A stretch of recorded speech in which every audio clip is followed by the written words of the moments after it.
What's going on, people? Good evening. Good evening. Good evening. Welcome to the Pro Fan Talk. My name is Marcus Thomas. Thank you for joining me, man. What's going on? It's the week. A lot of stuff still going on. Football, the NFL is the gift that keeps on giving. A lot of stuff happening. Still a lot of moving and shaking going on. Roster moves, different things like that. Phillies are red hot. I think they lost today, but for the most part, they've been keeping it hot lately. So we still got a lot of stuff going on, man. Got a good show. I was trying to get one of my boys on tonight, couldn't make it. He's in the middle of travels, coming in for Alumni Day. It is Alumni Day tomorrow, first preseason game. So it's game week. This is the real deal now. You can see, you get a chance to see some real stuff. So not going to make it down there. I am COVID sensitive, so I'm not trying to be in the midst of all of that stuff for obvious reasons for those that know. But got my rocking my alumni shirt, the Legends Community, Eagles alumni, in honor of Alumni Week.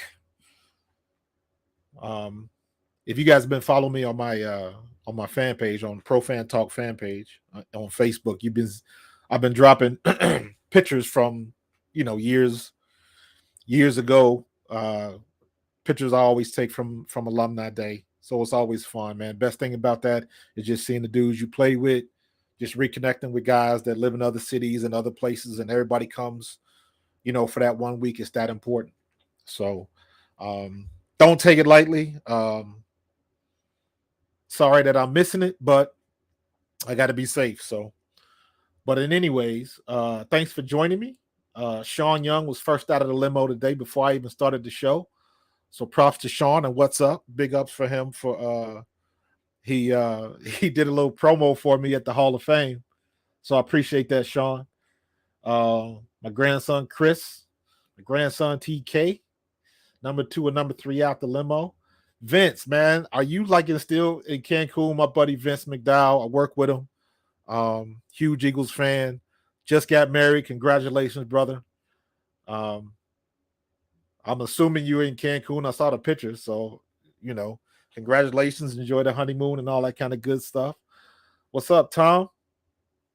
Tom is the man that put me on, is making all this A2D radio stuff happen.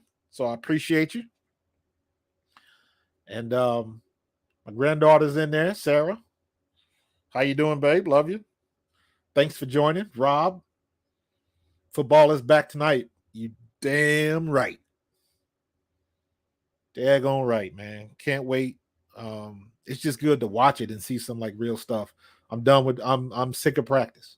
Everybody's going off on everything. If I see another stat from practice, 13 from 15 and all of that kind of stuff, and it's practice is too structured. I want to see some guys let loose, or at least see the practices. I know they probably won't broadcast that stuff, but it would be nice to see the practices against when they go against Miami or go against other teams. So I know back in the day we used to when we scrimmaged the preseason game was against the Jets. So we traveled up to New York. That was back Kotite came from the Jets, so he had connections all in New York. So we traveled up to New York. We spent the week up there, practiced against the Jets, and then played them in the preseason game. One of my scariest moments as a professional football player, we're doing 11 on 11, and I get the ball. I'm running the ball, and who do I see when I make it to the second level? Is Ronnie Lott coming down my throat, and he probably could have blew me up, but he knew I was a rook, so had one of those things where he just ran past me and smacked me on the shoulder pads and all of that kind of stuff, and my heart was beating fast. So, but good stuff, man. Got a lot of stuff going on, and it's been crazy. We had a little breaking news tonight. Kyle Schwarber left the game, I think, today, and I think it was reported that he had some pain in his calf or something like that. So it didn't sound serious. I haven't heard any other reports about it. But hopefully it's not anything crazy. But I guess we will see. If anybody else has heard anything, pop it in the chat, man, so we can see what's going on. Phillies have been rocking it, man. Phillies have been on fire. The stuff they've been doing since they got rid of Girardi has been ridiculous. This is their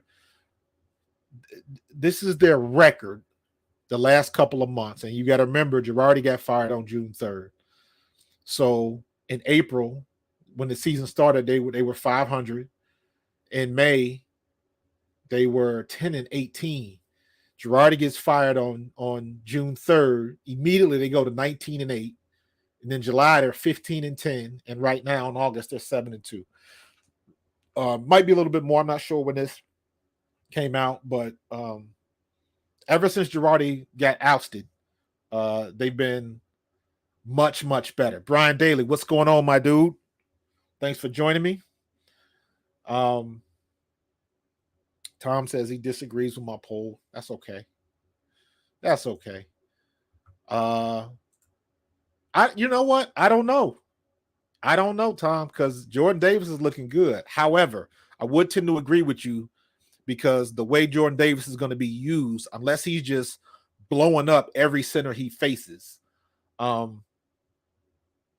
don't know what type of effect he'll have on that defensive line. And there's not too many teams that are going to be running up the middle like that. But if he can get to the quarterback, that's a whole different ball game. So I would tend to agree with you. I don't think that he would win Defensive Rookie of the Year, but I will put him as a front runner just from the stuff that I've seen. Now, obviously, when the season gets started, we're going to have a little bit more data to work with.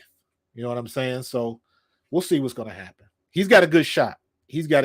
I know when you're looking at rookie linebackers and rookie DBs and stuff like that, depending on how much he plays and how they play him and what scheme that Gannon is going to run, you got other people that might be a little bit more effective in their scheme. So we'll see. So we'll see what's going on. But it's going pretty good. But yeah, we'll get to Jordan in a minute. But the Phillies wanted to give the Phillies their props, man, because the Phillies have been balling, and it's been pretty special. So what's up next? Let's see. This dude, they need to Rob Thompson, man, just put that contract in play. Put that contract in play. Get him, sign him up, do whatever they got to do. Get this dude back here for next year. Put the contract together, keep it under wraps. Don't make an announcement. You don't even have to let him know. Don't change what he's doing one iota. Let him keep doing what he's doing, take us into the playoffs and possibly further. But the second the Philadelphia Phillies season is over, they need to be standing in the dugout with a new contract with all the team around, so he can, with a pen in hand, so he can sign it in front of the team. That's what the type of turnaround this dude has had has been phenomenal. It's phenomenal. I don't know if anybody's ever been a part of a situation where you had a total 180 after a coach has left. It's a weird dynamic, because whether a coach is good or bad, you will always have players on that team who are loyal to that coach. I went through a situation like that my first year in NFL Europe when our coach got fired. He was doing some stuff, and he wasn't treating the other coaches correctly. So, and we had a big name coach. We was in Scotland.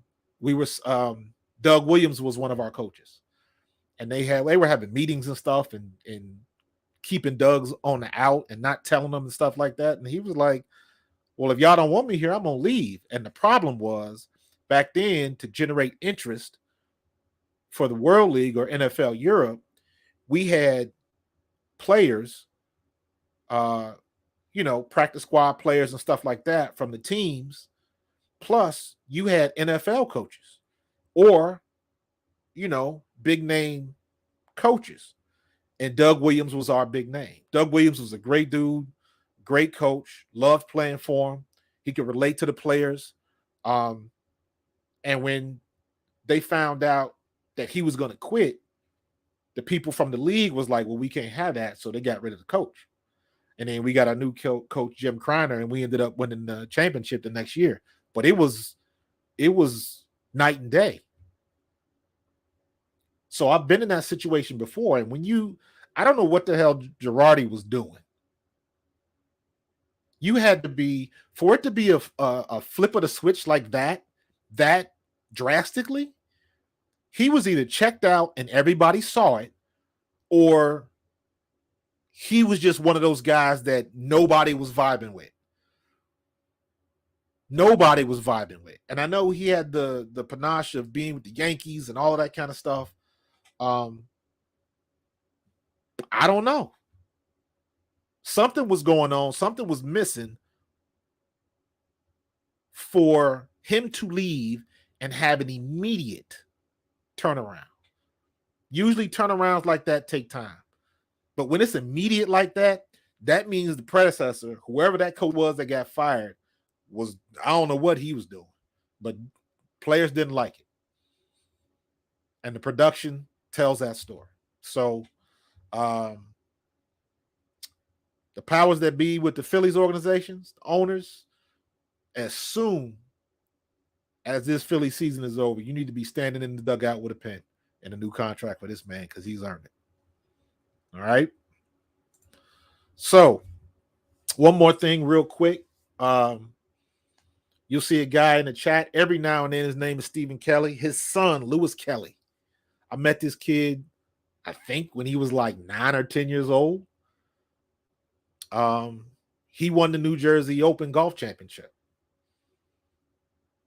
First black golfer to win it. Congratulations, brother. Wanted you to give a shout out. Hope your dad sees this. I don't know if he's on tonight, but I'm putting it out there anyways. Because, again, I saw this kid when he was like 8 or 9 years old. Me and Willie T used to go to this driving range in Sewell, the Sewell Deptford area. And his dad used to have him out there hitting balls. And that's what me and Willie T used to play. Like, we used to play golf all the time. We wasn't playing golf.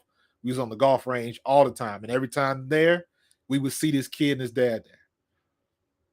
And, of course, he was watching Tiger and all the stuff. And, hey, got that inspiration. And he had the dedication. He had the work ethic. He had the discipline. And he kept with it. And now he's balling. And I expect to see this young man on the tour very soon. So congratulations, Lewis, man. Keep up the good work, brother. Charles, what's going on, dude? Good to see you, man. So what's going on next? What we got? Jalen. So let's talk about Jalen real quick. Heard the news coming out that he's probably going to play. The ones are probably going to play 1 or 2 series. 1 or 2 series. And if you guys checked me out last week, you heard my rant about the new-a-days versus two-a-days. You know, back in the day, the two-a-days we used to bang, and we used to bang hard.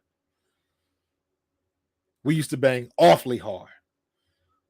Hey, quarterback school is in the house. I hope that's you, JT, man. I appreciate you joining me. If you guys don't know, check out the quarterback school. You can check it out on Twitter, on Facebook. He posts stuff on YouTube, the quarterback school. This dude is off the charts. If anybody out there really wants to learn how to watch film and watch what's going on and not just the stuff on the broadcast, because they don't really show you anything, check out the QB school. He's the real deal. He's definitely the real deal. I'm trying to get him on the show. We're trying to work out a schedule. He's on the left coast. So time is a thing, but I'm going to try to make that happen. Good dude. Great information. Great information. Melanie Wilson in the building. If y'all don't know, Melanie's my twin sister. Love you, sis. Derry, what's going on? Fam is in the house. Everybody's in here, man. I appreciate y'all tonight. But tomorrow, it looks like Jalen Hurts might play one, maybe two series.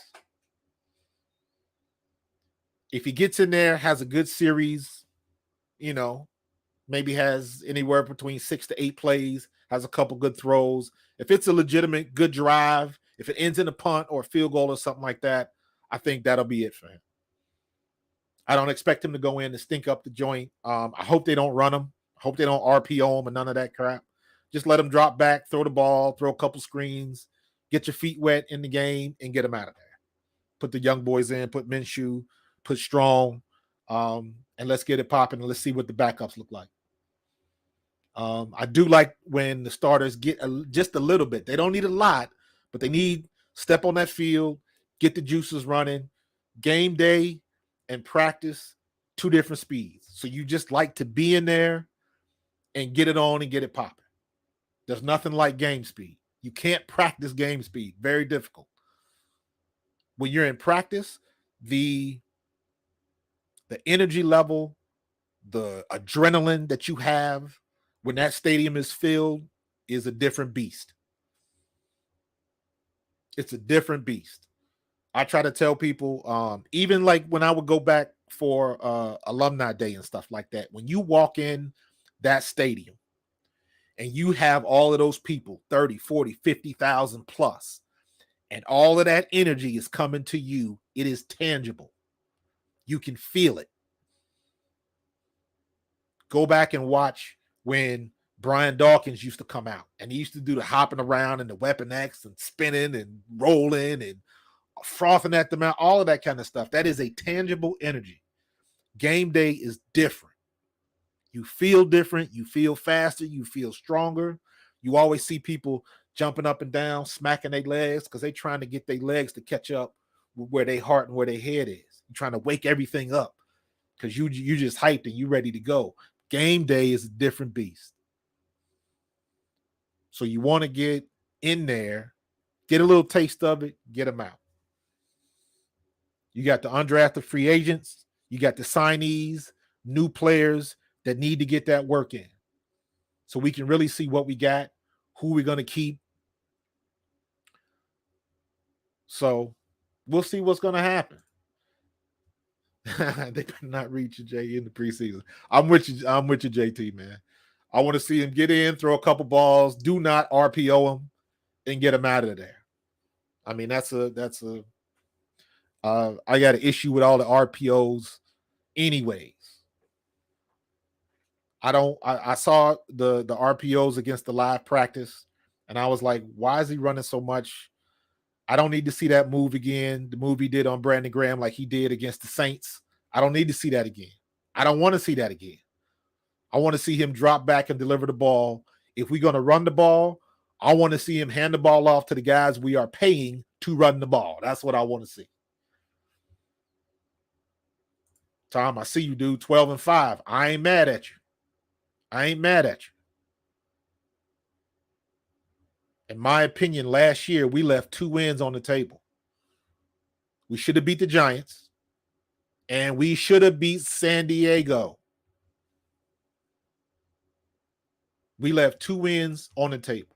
So I'm expecting, as Jalen Hurts levels up, he doesn't have to be great. He doesn't have to be elite level. He just has to be good. In my opinion, the defense we got right now is going to carry us. I need Jalen Hurts to be good. He doesn't have to be great. If he's great, that is gravy. That is icing on the cake.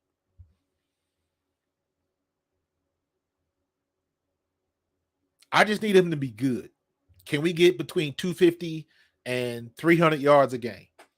Every now and then, he's going to get above that 300-yard mark. I'm good with that. Every now and then. He's not at the level where he's going to be ripping it for 350 up close to 400. He's not there yet. And I don't expect him to be there yet. Most young quarterbacks that are throwing for that much either are not running the ball or there's a lot of interceptions that come with it. And a lot of people, we get on this tangent as fans, we want what we want. If you are a Jalen Hurts fan, you want Jalen Hurts to ball out, and you want him to throw 37 times for 350 yards a game so you can shut everybody up about him not being a good quarterback. If you don't like Jalen Hurts, you're going to bring up every excuse as to why he can't play, can't throw the deep ball, got a noodle arm, all the same stuff that you've heard. He's not the guy to get it done, all that kind of stuff. But at the end of the day, you got to step in and deliver the ball. He doesn't have to throw for 300 yards a game. But if he can get around, like I said, between 250 and 300 yards a game, and not for nothing, he didn't turn the ball over that much last year. He had the one game, Carolina, and then the Giants game. Each game he had 3 turnovers, I believe. What's up, Greg? So he didn't really turn the without those 2 stinkers of a game. He had a really good year as far as turning the ball over. So I don't need him to be elite level. He's not going to get there. I just need him to be good. And even think about it like this, right? Jalen Hurts is not getting the leash like Trevor Lawrence. He's not built that way. If he was 4 inches taller, maybe he would. If he was a first round pick, maybe he would. He definitely would. But he's not getting the leash that Trevor Lawrence is going to get. Or even Mac Jones, or even Daniel Jones in New York. He might not get that leash. If Daniel Jones or if Trevor Lawrence had the stats Jalen Hurts had last year, there would be no questions about it. None. But because it's Jalen Hurts, even though his stat line is pretty decent, I'm not even going to say good, it's decent for a full year as a starter. He was last year was his red shirt rookie year. That's what I call it. He started 4 games under Doug Peterson and then threw everything out the window because we got a new coach. People tend to forget that. So now, same system, second year, he got all the answers to the test. All he got to do is apply it. So I'm expecting a good upgrade. And when I say good, I'm talking about realistic good. I've said this before. You guys go back. You look at Josh Allen in Buffalo. Look at his rookie year and look what the paper said about him. They said he couldn't hit a mirror in the bathroom. Had the arm, but he couldn't get it done. But they worked with the kid. The kid had to learn. He took his lumps. And for everybody that wants to get rid of Jalen Hurts and say he's not the one and this, that, and the other, so that means you want to get rid of him and you want to take a chance. You want to roll the dice on somebody new to put him right back in the same situation that he was in last year when didn't nobody like him. Said that he wasn't the one. So people that are anti-Hurts, and you got a right to be, you got to be careful what you wish for. Joe Burrow, Josh Allen, Justin Herbert, quarterbacks like that don't grow on trees. Joey Burrow doesn't grow on trees. Joey Burrow, second year, tore his knee, right? Who knows what has happened? But he had that extra year to grow. You got to give him a chance to understand what they working with.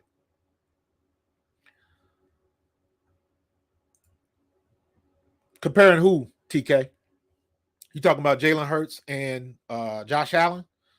If you're talking about Josh Allen, yes, their stats were very similar. Their first full year as a starter. Very similar. And he just had a chance to grow. Yeah, that's what people look at. Absolutely. On both sides of it. They look at them stats, and if the stats, they automatically go, they go all the way left, all the way right. They want to compare the stats to who's the number one quarterback in the league. They want him to be an elite level quarterback. And it's like, you look around the league, how many elite level quarterbacks are there? You got Aaron Rodgers, Josh Allen, Patrick Mahomes, Justin Herbert, Joey Burrow. Do you want to say Dak Prescott? He's a good quarterback, but never won in the postseason. Do you want to say your boy in Denver, Russell Wilson? He's an elite level. He's won a Super Bowl. Put him in there. Who else can you think of? That's 6 right there. Who else can you think of that you would consider elite? It's not that many of them. Kyler Murray, he's a franchise quarterback, but he's like Dak Prescott. Has he won in the playoffs? Baker Mayfield hasn't. He's gotten to the playoffs. I believe he's won a playoff game. But would you consider him elite? Sam Darnold, absolutely not. Jameis Winston, absolutely not. I'm trying to think. Tua Tagovailoa. I can never say his name. Tua Tagovailoa. Thank you. He's not. Matty Ice. Matty Ice has got numbers. But ever since that loss to the Patriots in the Super Bowl, ain't been the same. I'm interested to see what he does in Indianapolis, because Indianapolis has a good team. Carson Wentz just shit the bed last year. So Carson Wentz, oh my God, his whole trajectory just turned on a dime when he lost to Jacksonville last year. I don't know what he was thinking. And by the way, again, check out my man JT O'Sullivan, the quarterback school. He did Jalen Hurts last week. So check out his he did Jalen Hurts the Tampa Bay game last year. Great breakdown. And you can see all the stuff that Jalen Hurts did bad, all the stuff he did good, and all the stuff where our blocking, our pass patterns just wasn't. And Dallas Goedert sucked that game. So check it out. And this week, I haven't had a chance to look at it yet, but I'm definitely going to check out that Carson Wentz. Because Carson Wentz can throw the peel along. I just think his head is not where it used to be. And I will say it again. Carson Wentz has not been the same since he took that Jadeveon Clowney hit. Antonio Brown hasn't been the same since he took that Vontaze Burfict hit. Guys that take hit like that, for some reason, some get shifted. You saw what happened with Frank Gore. Frank Gore just got into domestic abuse, all this kind of stuff. Now his legacy is on the line. You knew he's a Hall of Famer, but now you got this shadow over.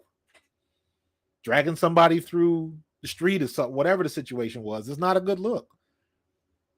Is that behavior like this? Is that a result of CTE? Don't know. But stuff like that keeps happening. And these people know, like, you can't do that.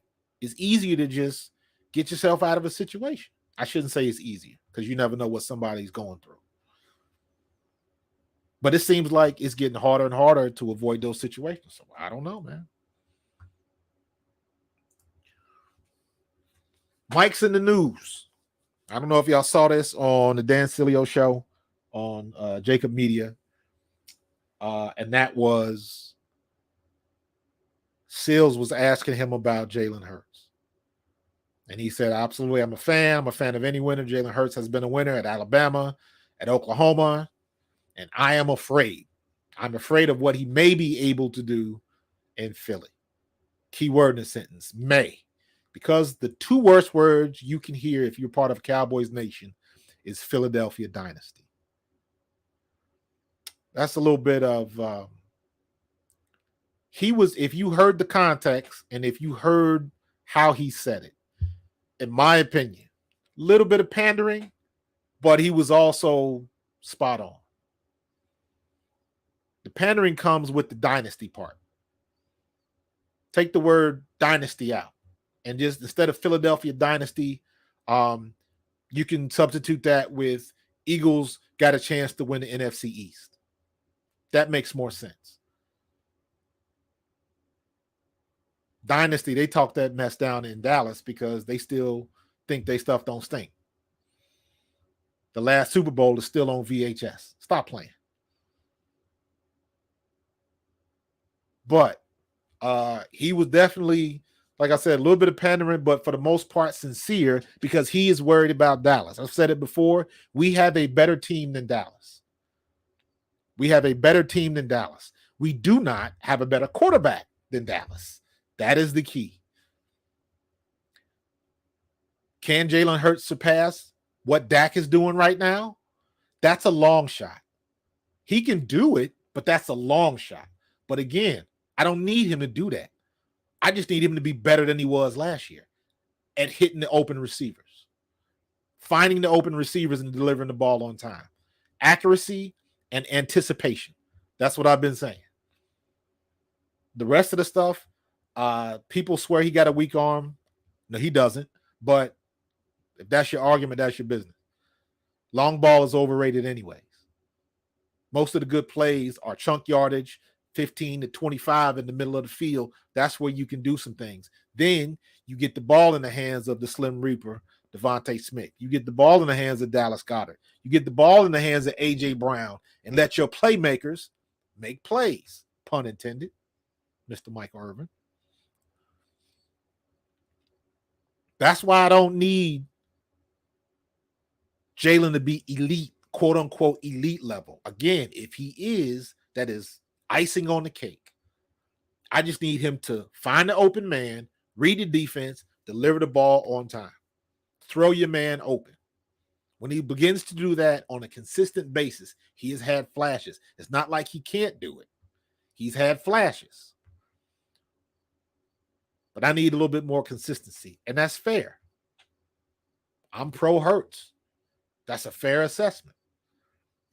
But also, you got to remember last year, how many did we have? 9? I believe we had 9 touchdowns that got called back for stupid penalties, trying to run that stupid pick play or a holding or something like that. I believe we had 9 touchdowns taken off the board because of that. And what would our record have been? What would the stats have been if those plays would have, been successful? A lot of those plays, to me, that's coaching. For whatever reason, the Eagles could not get that pick play right. We just couldn't get it right. We always got flagged for it, and we couldn't get it right. So, and that cost us a couple of times. How about that time where he threw that bomb to Quez Watkins and we get all the way down to the 3 and don't score? And the one thing, now I will say I'm putting this on the feet of Sirianni or whoever was calling the plays, because last year our red zone offense was putrid. It was garbage. It was garbage. We've been times in the past where on defense, if it's 3rd and long, I get nervous. Last year on offense, if we were in the red zone, I get nervous. Because it seemed like our red zone offense was just straight hot garbage. So I hope they can get that together. They got to get it together. They got to be better. Jalen's got to be better. I almost said Donovan. Jalen's got to be better, period. So let's see all of the excuses, opening up the playbook, all of that kind of stuff. Hey, no excuses, offense and defense. Now we talking about the big man. This dude right here, I know you saw the video. If you didn't see it, let's take a look. Let me take that out.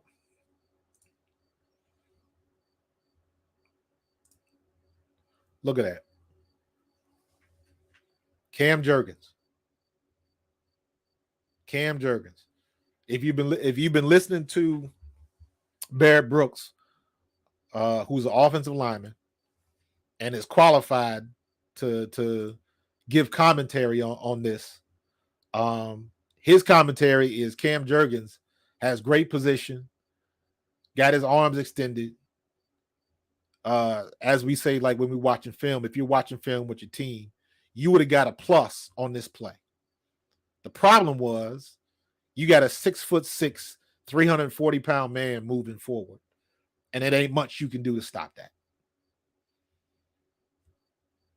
You can't argue with physics.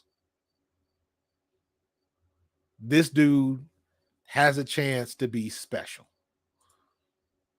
All the way special. I am very excited. He was the guy I wanted as a first-round pick. When I saw him run that 40-yard dash, that to me was amazing, especially as a running back. And even though I didn't have a very good time when I ran my combine, he was as fast as me. He ran a 4.78 or something like that, 4.80. I ran a 4.75 as a 205-pound running back at the combine. He's a 340-pound defensive lineman and ran basically the same time. I don't think y'all understand or appreciate how fast that is. And we got him on our team next to Fletcher Cox, next to Hargrave, next to Sweat, next to Brandon Graham, next to Hassan Reddick, in front of Kaiser White and JT Edwards. And man, our defense is something right now. He is somebody I'm itching to see on the field because I want to see what they do with him. He's either going to take up a double team and free BG and free Fletcher and all of that kind of stuff. If not for nothing, he's going to make Fletcher some money because this is Fletcher's last year with the Eagles. Unless he decides to take a big pay cut, I don't see Fletcher coming back next year. So if everybody's concentrating on the big man, he might make Fletch some money because Fletch might have a good year this year. So we'll see. Nah, Sean. Yeah, don't take Jordan's lunch because he coming. He going to catch you too because he big. He got them long arms. Ooh, that's a big man moving right there. Telling you. What's up, Frank? Yeah, you're right. It's a deep field, man. It's a deep field, but it's good. It is legitimately good to say you got somebody on your squad that's legit. That you can honestly say, this is somebody that needs to be in that conversation. It's good to have somebody on your squad and not like a surprise. You know what I'm saying? A lot of times you get somebody, didn't see that coming. Where did this guy come from? You got lucky. He was a free agent, didn't expect to make the team, blah, blah, blah, blah. I expect that maybe from Britton Covey this year. I don't think he's a rook, though. Is Covey a rookie? But in any case, it's not a surprise. You're expecting greatness from this kid right off the bat. And he's been balling in practice. He's got the right attitude. He's got the right temperament, the right personality. He's fun-loving. He's very Brandon Am-esque. Not quite as vivacious as BG, but he's a very extroverted personality. Good guy, fun-loving, gentle giant type. So I like that out of him. Says the right things. The quotes he said about this play, you know, because he was basically like, and I'm paraphrasing, like, we've been going back and forth all camp. So don't make him look bad off this one play you saw, because that's not the way that it is. That's the right thing to say. Don't throw your teammate under the bus. That's the right thing to say. So he's got all the intangibles. He's got all the physicals. Now he just got to put it together on the field, and it's going to be very interesting. Joseph, what are you talking about, bro? D tackles don't normally get the love they deserve. It's a thankless job. More likely to be Aiden Hutchinson, Trayvon Walker, Sauce, Derek Sting. You're not wrong, dude. You're not wrong. You're definitely not wrong. But I don't know. I don't see. I just think he's going to be different. I just think he's going to be different. I remember like when Ndamukong Suh came in the league. Same type of fanfare. I hope he fares a little bit better than Ndamukong Suh. Not that Ndamukong Suh hasn't had a great career, but his rookie year, it took him a while to get going. I see him having something right off the bat, being effective right off the bat. So I still think he's in the picture, but again, you're not wrong in your analysis because Sauce Gardner, the DBs, linebackers, they're going to get a little bit more pub. So unless he's constantly getting to the quarterback and disrupting, or if he's constantly garnering double teams, things like that, things that make people look at him, and he's the number one pick from the national champion. So he's already got the eye of the league. Everybody's looking. He's not an unknown rookie. So he's got that going for him. But good comment, though. So we'll see what's going to happen, man. We'll see what's going to happen. Now, this dude right here, James Bradbury. Listen, you haven't heard much from him. And when I say you haven't heard much from him. You've seen what he's been doing. But you don't hear much from him. He's not always on the mic. I've seen his interviews. He's very about business. He's got that personality. And the reason I bring this up is because he's got that quiet enthusiasm. He strikes me as he's the veteran that you don't really want to mess around or be screwing around, and he's in the vicinity. His temperament very much reminds me of how Seth was. Seth was our defensive captain. Seth was that dude. But Seth was always serious, always had that scowl on his face, just like you see him on the news. He was like that in camp. And he was that dude that was like, nah, run that stuff again, or we gonna get it right. Seth was that dude to do that. He was the dude to keep the tone and to keep everybody in line. Like Clyde Simmons was there, Byron Evans was there. Byron Evans was another quiet one, but Byron Evans didn't have that. He was just a quiet dude. Clyde Simmons was the truth, but Clyde Simmons had a very light, outgoing personality. He wasn't a very serious guy. He could get serious, but Clyde was cool. Let me just say it like that. Clyde was real cool. I mean, Seth was too, but Seth was about business. And that's what I see with James Bradbury. He's the guy that's all business. Doesn't say much. He's the opposite of Slay. And I'm saying that because not only do we have a good roster on our defense, we got balance. And I'm talking about personality-wise. That goes a long way. Kind of goes back to what I was talking about with the Phillies. When you got a personality or a manager or a player in some situations that just is not vibing. And when that player or manager is important, or that player is one of your best players, that can cause problems.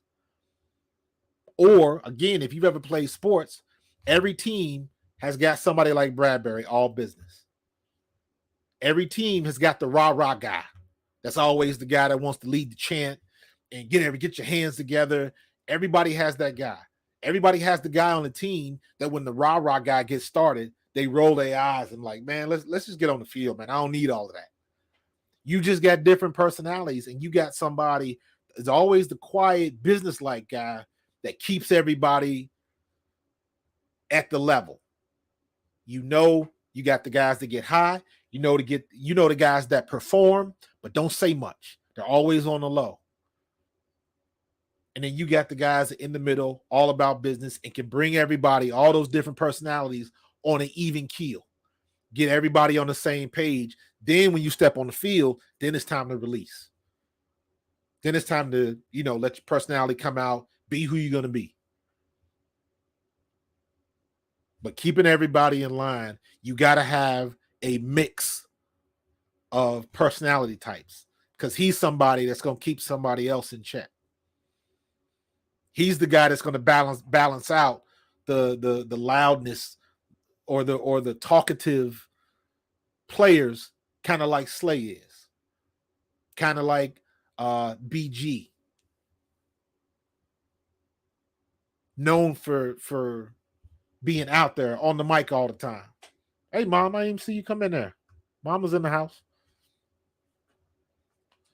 So Bradbury, I expect him not for nothing else. He's been balling in camp.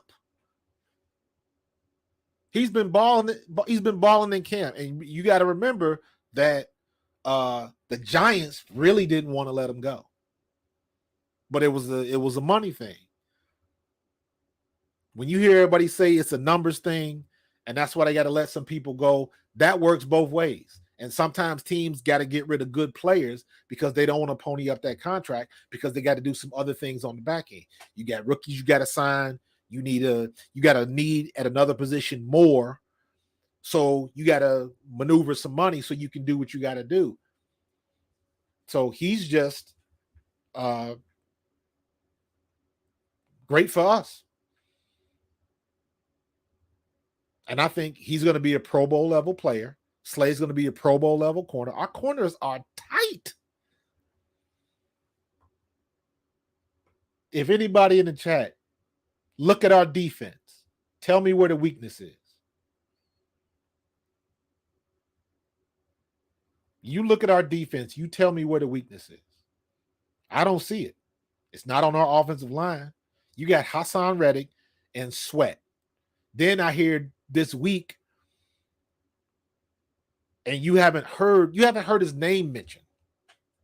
But I was listening to Barrett Brooks and a couple other people, and no, it was Barrett Brooks was talking with Lane Johnson, and Lane Johnson was like, Hargrave has just been beasted, but nobody's talking about him because all the focus is on the big man and Hassan and Kazir and all the new signees, and so you got all of this stuff, and you get names lost in the shuffle. I'm good with that, because that means if it's not being Joseph, nah, dude, Marcus Epps is ready to play, bro. I'm here to tell you, Marcus Epps is going to play ball this year. Safety is not a concern to me at all. But we got all of these people. He's another one. Somebody, a quiet guy, talk to you when he's another even keel guy. So we got the right mix. We got those guys that need to get you hyped up. We got those guys that need to be quiet. We got those guys that need to keep you on the even keel. We got every possible configuration of personality in the locker room to keep us balanced. And that's exactly what you need.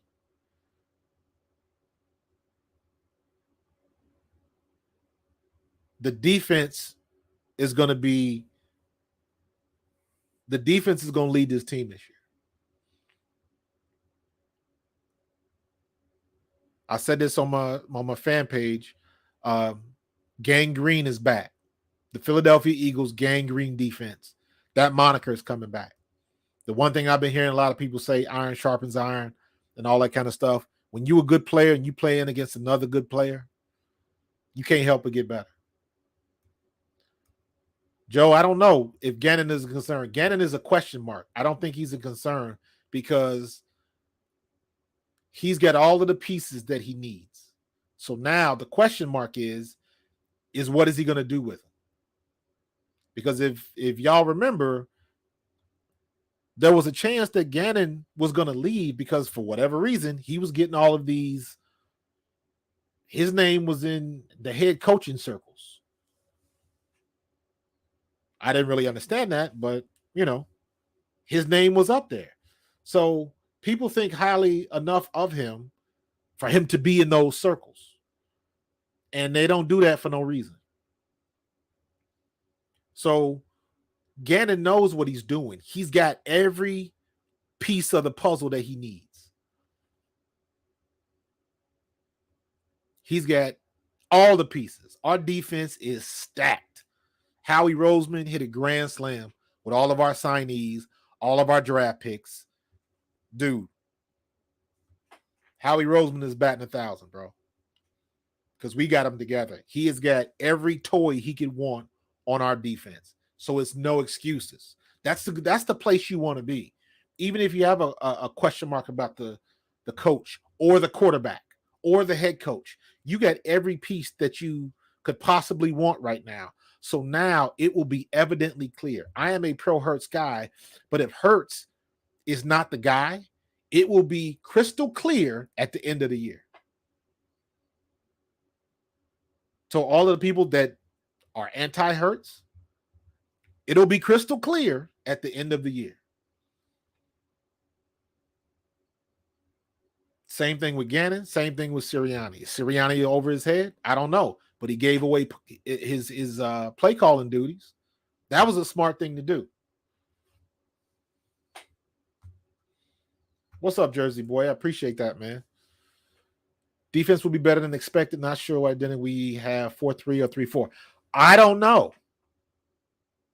I think we're going to do a lot of both. It depends on who we play, because if Gannon is as smart as we think he is, he's going to change up based on who we're playing.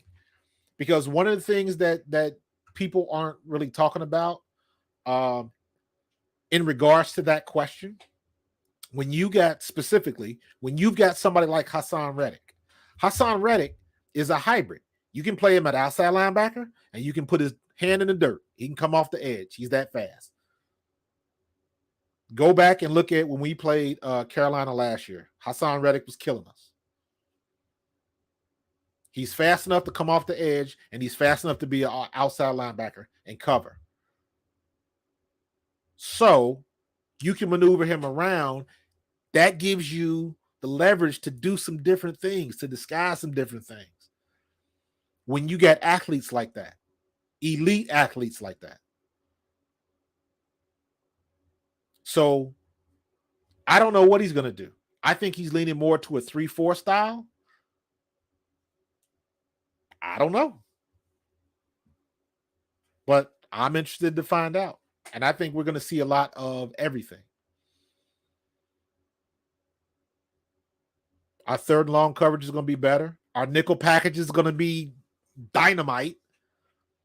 All of our DBs are good. We haven't seen a situation like this in a very, very long time. On our defense, our defense is stacked. You got to go back to the Bobby Taylor, go back to them days, Andy Reid's days, when our defensive backfield was tight like this. We are bringing the funk this year. So, and if the big man in the middle, if Jordan, Davis, and BG, and Fletch, and Hargrave, and Sweat, and Reddick, if those guys get to the cornerback like I think they can, teams are going to have a problem with the Eagles defense. Period.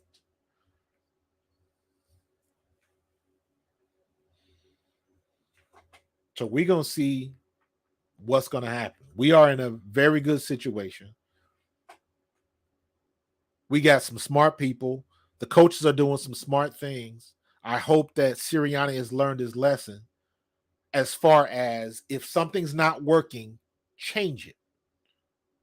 Do the obvious. Don't get too cute. Why you got to throw the ball all the time when we got one of the best offensive linemen, one of the best offensive lines in football?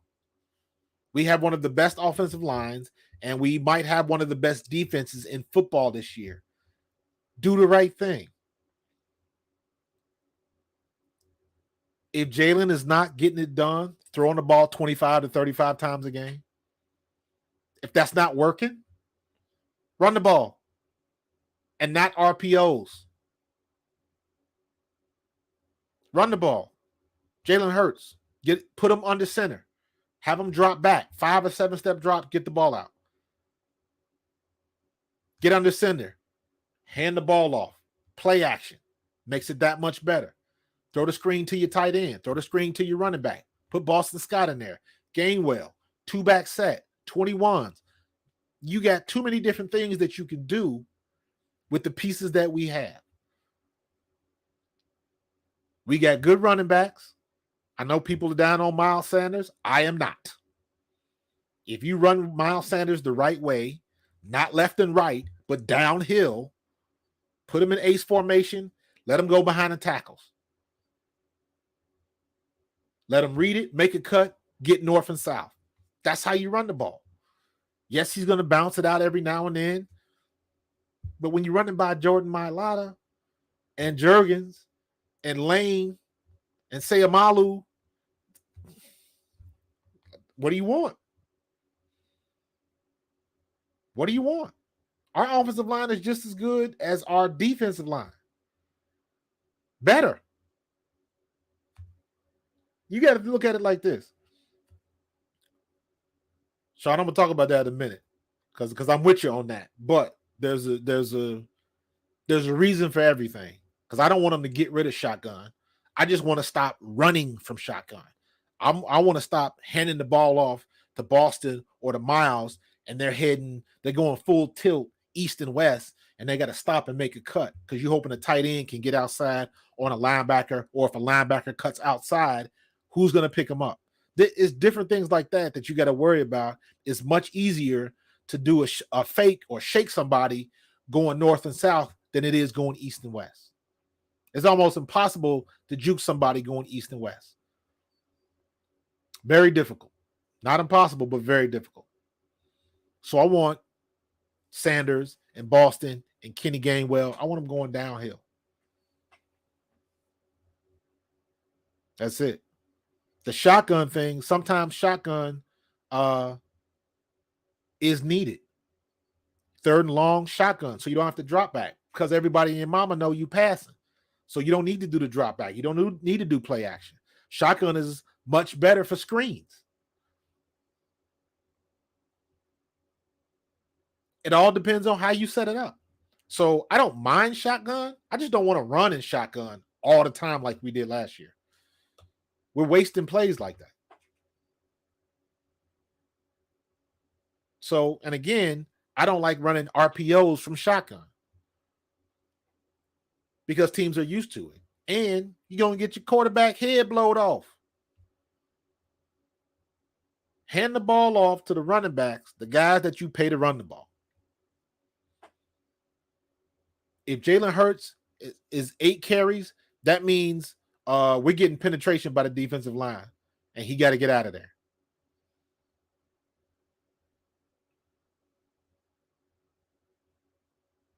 So Jalen Hurts, I don't want Jalen Hurts to have – Jalen Hurts should not have more than – I'll be generous. Jalen Hurts should not have more than 5 called runs a game. I want it maybe 2. If he's 5 or above, that's too many. Now, if he's dropping back and everybody drops back and he sees the lane and he takes it, do what you got to do. Use your God-given gifts. Because eventually, if they keep giving it to you, you keep taking it. And eventually, somebody's going to step up to try to prevent him from running, and he's going to put that ball right over the head and hit A.J. Brown right in the middle of the field, and he's going to take it to the house. That's how you set things up, because now teams don't know what to do. I can't focus on A.J. because I got Devontae. I can't focus on Devontae because I can't forget about Goddard. I can't focus on Goddard because Miles Sanders is coming out of the backfield. And then on top of that, if we get to the quarterback, if Jalen Hurts takes off, I don't know if I can catch him. That's the situation you want defenses in. They don't know what you're going to do. And even if they do know, they can't stop you. That's the kind of offensive line we have. Even if teams know what we're running, if you call in the right plays with our offensive line, they can't stop us. It don't matter. Doesn't matter. So we'll see what's going to happen, man. If Hurts puts up numbers like Murray and AZ, will he get a contract? What realistic numbers? I don't. It all depends, man. It all depends. It all depends on how. That's why I keep saying I don't need Jalen to be a quote unquote elite level player. I need Jalen to play good with what he's good with. The passing acumen is going to come. He's been working on it, so he's bound to get better. That's just the way he's been progressing throughout his whole career. Every year he gets better. Look, go back in college, Oklahoma and Bama, and every year he got better. I don't see why this is different. And he in the same offense, I expect him to be better. So, I don't think that's as important as if he's winning. And however you are for or against his style of play, if he is the reason why we are winning, that's all that matters. If he's scrambling up out of there, making things happen, if that's why we're winning, that's all that matters. If he's throwing the ball for 275, 300 a game, and that's how we're winning, getting the ball to A.J. Brown or whatever, run it till they stop it. However he's going to play, whatever he's going to do, I need for about 3 or 4 games, he has to be the reason we win. That's how you know. He has to be the reason that we win. Doesn't matter how he does it. He just has to be the reason. It's not going to happen all the time. Miles Sanders is going to have a good game. A.J. Brown is going to have a good game. He might throw a 300-yard game and not throw a ball over 40 yards because he might throw a bunch of slants to A.J. and Devontae, and they might take it to the house. So it all depends on how it works out. But as long as he's playing his game and he's part of the reason why we're winning. 3rd and 8, he gets out of there and he scrambles for the first down, and that prolongs the drive, and we take it down and score. He's the reason why we're winning. I don't need the 80-yard bomb to AJ. That's icing on the cake. But you know what I say? Long ball is overrated. I want the chunk yards in the middle. I want the 10 to 15 that gets turned into 30 because you put it in the hands of A.J. Brown or Devontae Smith or Dallas Goedert or Miles Sanders or Kenny Gainwell or Boston Scott. And let's not forget Quez Watkins. Let's not forget Zach Pascal. Unknown players that nobody's talking about. Quez Watkins, I expect to have a good year. Zach Pascal is the reason they brought him from Indy. There's a reason they brought him. I expect to be pleasantly surprised by that dude. So there's a lot that can happen, man. A lot that can happen. So we got to put it all together. I'm very interested to see Steichen calling the plays. I'm anxious to see where his head's at. I'm anxious to see what's his deal. What's his what kind of team, what kind of offense does he want? Does he want to be bullies, run the ball down your throat? Is he going to try to balance it out and see if we got a passing game? I want to see what he's going to do. What kind of team are we going to be? What kind of attitude are we going to have? So we'll see. We got a lot of good things. We got a lot of good players. And I expect the Eagles to make some serious noise. Not just preseason hype, to make some serious noise. A lot of people are saying 12-5. I ain't mad at that. I'm very I don't make predictions until I get to at least game 3 or 4. My motto is you cannot have a legitimate opinion of a team one way or the other until you get to at least 4 games. Then you know what you got. Did somebody rush for 150 yards, and in the next game they rush for 20, and then the next game they rush for 60? And it, like, you got to see how the coaches are coaching and how the players are playing and what they do in certain situations, and teams to figure out what kind of personality they have. Are they a smash mouth? Do they want to go over top of you all the time? Those are the things that they got to figure out. And I think we're going to be pleasantly surprised with what we got on the table. As long as Jalen Hurts doesn't make dumb mistakes, I think we'll be okay. I need him to be good and not great. If he's great, icing on the cake, man. Icing on the cake. But I'm about to get out of here, man. This hour is flown through. We were moving today. A lot of good stuff, man. But it's game day. I'm gonna go check out this game. I don't even know what channel it's on. Is it NFL Network or Peacock or whatever? I don't know. But I'm gonna check out the game. Don't get on me, but I think if Jalen Reagor stay, we can amount to what we. You know what? Let me just address this real quick. Jalen Reagor, I expect to see Jalen Reagor do some things in preseason. I don't think they're going to cut Jalen Reagor. It's interesting to see what's going to happen between Jalen Reagor and Britton Covey. I know they want to. I would want to see them to keep Britton Covey because I think he's going to be that dude on special teams, and I think he can turn out to be a very good receiver. But Jalen Reagor's been having a good camp. I said this last week. What he went through last year is irrelevant. What he does this year is all that matters. He's already got the money. The reason why they don't want to cut him is because they don't want to take that cap hit. So his leash is a little bit longer, but he's at the end of it. That's I meant to get into that, Tiantre. So I appreciate the question, bro. But I look for Jalen. If Jalen Reagor makes the team, he's going to be special teams. Because I don't think, based on his play, he's not cracking the lineup. He might be in there on the quads or something like that, or if they're trying to run a jet sweep or something goofy like that. But I don't even want to see him on jet sweep. Get that ball to A.J. Brown. Let him do his thing. Give it to Quez Watkins. He says he's the fastest person in the league. Prove it.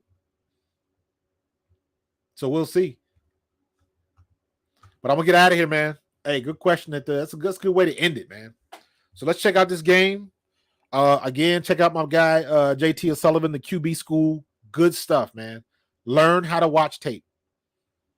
If you guys got NFL Plus, watch the all 22 tapes. The stuff that don't show you on the broadcast is where you learn about football. All right? I'm about to get out of here. I appreciate you. Please, everybody, tell somebody about my Facebook fan page, Pro Fan Talk. Somebody invite somebody to check us out. We're continuing to grow. My fan page is up over 800. So I appreciate you. Keep spreading the word, and we're going to keep doing this thing. I will see you guys next week at game day. All right? Have a good one. Peace.